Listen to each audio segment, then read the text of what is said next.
तो बीते दिन गृह मंत्री अमित शाह प्रचार करते हुए कर्नाटक में बेलगावी से लेकर बेंगलुरु तक अब चुनाव प्रचार थम गया है। बीजेपी और कांग्रेस ने खूब जोर लगाया, ढेरों मुद्दों पर आमने सामने हुए। आरक्षण से लेकर संप्रभुता तक के मुद्दे पर दोनों पार्टियों में खूब घमासान हुआ। सभी पार्टियों ने लोगों को लुभाने के लिए ढेरों वादे किए हैं, जिनमें कई फ्री वाले वादे भी शामिल हैं और कई ऐसे वादे भी शामिल हैं जिस पर विवाद भी हुआ। बजरंग दल पर पाबंदी के कांग्रेसी वादे पर बीजेपी ने भगवान हनुमान की भी एंट्री करवा दी। अब बारी जनता के फैसले की है। जी हां, हल्ला बोल में आपका स्वागत है। आपके साथ मैं हूं अंजना ओम कश्यप। ये इंटरव्यू अमित शाह का आपने देखा, लेकिन अब आइए आपको बताते हैं 10 मई को अब वोटिंग होनी है और 13 मई को यह साफ हो जाएगा कि लोगों ने किस पर कितना भरोसा किया है। गौरव भाटिया, राष्ट्रीय प्रवक्ता भारतीय जनता पार्टी के हमारे साथ जुड़ रहे हैं। अभय दुबे जी प्रवक्ता कांग्रेस पार्टी के जुड़ गए हैं। श्वेता यादव प्रवक्ता कर्नाटक जेडीएस की तरफ से जुड़ गई हैं। आदिल हसन साहब प्रवक्ता एआईएमआईएम के जुड़ गए हैं। डॉक्टर संदीप शास्त्री राजनीतिक विश्लेषक के तौर पर जुड़ गए हैं। गौरव भाटिया जी, कितने आश्वस्त हैं आप, क्योंकि सत्ता में वापसी 40 साल में वहां अब कोई कर नहीं पाया है और 113 का आंकड़ा बीजेपी अपने दम पर कभी छू नहीं पाई है और आपको लग रहा है कि दोनों रिकॉर्ड एक साथ आप तोड़ देंगे? देखिए अंजना जी, आपने कहा कितने आश्वस्त हैं। हर कर्नाटका प्रचंड बहुमत से भारतीय जनता पार्टी की सरकार बनवाने जाएगा और आपने कहा ये पहले 38 साल से नहीं हुआ। मैं आपको एक चीज याद दिला देता हूं, उत्तर प्रदेश में भी 3 दशक से ज्यादा बीत गए थे, कभी कोई भी पार्टी वापस सत्ता में पूर्ण बहुमत से नहीं आई थी। लेकिन योगी आदित्यनाथ जी पुनः मुख्यमंत्री बने। जब से उत्तराखंड बना था, कभी कोई पार्टी वापस सत्ता में नहीं आई थी। हाँ। लेकिन उत्तराखंड में भी इतिहास रचा गया और 2014 में और 2019 में आप याद करिए, एक दशक बीत गए थे, पूर्ण बहुमत की सरकार नहीं आई थी। लेकिन मोदी है तो मुमकिन है और आई। आज मैं एक बड़ा मुद्दा आपके चैनल पे उठाना चाहता हूं। सेल्फ गोल के पहले राहुल गांधी बोले एक और ले ले, और यही कांग्रेस पार्टी की कहानी है। मुझे बड़ा दुख है एक भारतीय होने के नाते कि भारत की संप्रभुता से सोनिया गांधी, जो कि एक सांसद हैं और संविधान की शपथ लेती हैं कि भारत की अक्षुण्णता को, संप्रभुता को मैं चोटिल नहीं होने दूंगी, मैं प्रतिबद्ध हूं। और मैं उन्हीं का एक, देखिए, कांग्रेस पार्टी का ट्वीट लाया हूं हाथ में। ये इतना बड़ा मुद्दा है, भारतीय जनता पार्टी ने इलेक्शन कमीशन ऑफ इंडिया में कंप्लेंट भी करी है।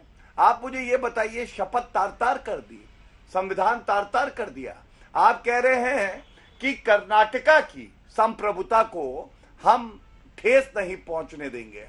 क्या ये सवाल नहीं होगा कि भारत की संप्रभुता अलग है, कर्नाटका की संप्रभुता अलग है और इनको चिंता है केवल सत्ता की। सत्ता की जो कुर्सी है उस पे फेविकोल लगाए और बैठ जाए। हाँ।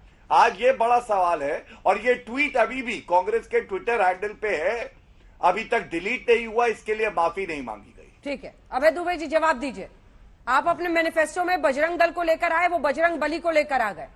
अब वो कह रहे हैं कि सोनिया जी के इस ट्वीट को लेकर आप साफ कीजिए, क्या आप कर्नाटक को भारत का हिस्सा नहीं मानते? उसे एक अलग, क्या कहना क्या चाह रहे हैं? उसकी सॉवरेनिटी की बात कैसे की जा सकती है? सार्वभौमिकता का अर्थ आपको तो पढ़ा होगा, आप तो विद्वान आदमी हैं।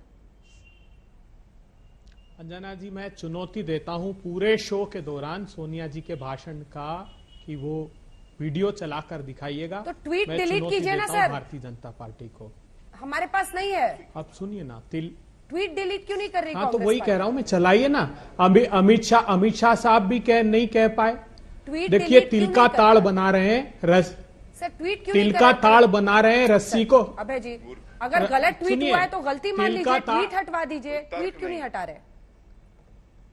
गलती क्या है कर्नाटका में, मैं बताता हूं इनकी, क्यों ये बात कर रहे हैं। देखिए, तिल का ताड़ बना रहे हैं, रस्सी को कहते सांप। इनका भांडा फूट गया, अब सुनिए इनके पाप क्यों कह रहे हैं। कर्नाटका के लोगों ने कहा प्रधानमंत्री जी भीषणतम भ्रष्टाचार है, इन्होंने कहा हिजाब। कर्नाटका के लोगों ने कहा कि बेरोजगारी से हम जार हो रहे हैं, इन्होंने कहा लव जिहाद। कर्नाटक के लोगों ने कहा कि महंगाई से त्राहिमाम हो रहा है प्रधानमंत्री जी अमित शाह साहब, इन्होंने कहा एनआरसी।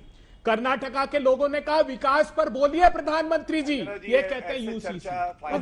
उनको पूरा करने दीजिए। भीषणतम भ्रष्टाचार में अभी अभी आपने ईश्वरप्पा का जिक्र किया, मुझे उम्मीद थी कि अंजना जी पूछेंगी कि क्यों प्रधानमंत्री जी ने संतोष पाटिल के परिवार से बात नहीं की। एक भारतीय जनता पार्टी का कार्यकर्ता, हिंदू वाहिनी का कार्यकर्ता, प्रधानमंत्री को चिट्ठी लिखते लिखते उसने आत्महत्या कर ली कि प्रधानमंत्री जी ये ईश्वरप्पा 40% का कमीशन मुझसे मांगता है। सद्भावना प्रकट की देश के प्रधानमंत्री जी ने तो ईश्वरप्पा से कि ईश्वरप्पा चुनाव मुझे जिता देना। वो केम्पन्ना 80 साल का बुजुर्ग जो ठेकेदार एसोसिएशन का सवाल का जवाब छोड़ के पूरी कहानी लिखते हैं। उसने बोलते आप अच्छा है, के पूरे बोलते आप अच्छा है, लेकिन इस तरह की बातें अच्छा, मुझे सर इशू पे तो आइए सर। अंजना जी, अभय जी इशू पे तो बात कीजिए। अंजना जी आप अच्छा क्या ये ट्वीट डिलीट हो गया है? क्योंकि ना। मैं खोज रही हूँ ट्वीट को, मैं आपसे पूछ रही हूँ ट्वीट डिलीट कर दिया है, वहीं से तो पूरा बवाल हुआ था ना सर, बता दीजिए ना बस। मैं चुनौती देता हूं। देखिए, जिस सोनिया गांधी जी ने भारत की एकता और अखंडता के लिए अपनी सास का शत विक्षत गोलियों से छलनी शव हाथ में देखा है, उस पर भारतीय जनता पार्टी आरोप लगाती है। भारत की एकता, अखंडता और अस्मिता के लिए जिसके पति ने अपने प्राणों को देश पर आहूत कर दिया, उस पर आरोप लगाती है। भारत की संप्रभुता को चीन चुनौती दे रहा है, जिसको प्रधानमंत्री जी क्लीन चिट दे चुके कि ना वहां कोई आया है ना घुसा है। इनका सांसद कह रहा है कि प्रधानमंत्री जी अरुणाचल प्रदेश में चीन अंदर तक घुस गया, 2000 स्क्वायर किलोमीटर पर चीन बैठा है, हमारी संप्रभुता को चुनौती दे रहा है। ना कि सिर्फ सरहद की हदें पार की, व्यापार भी तबाह कर दिया। 6 तारीख रात 9:46 रात में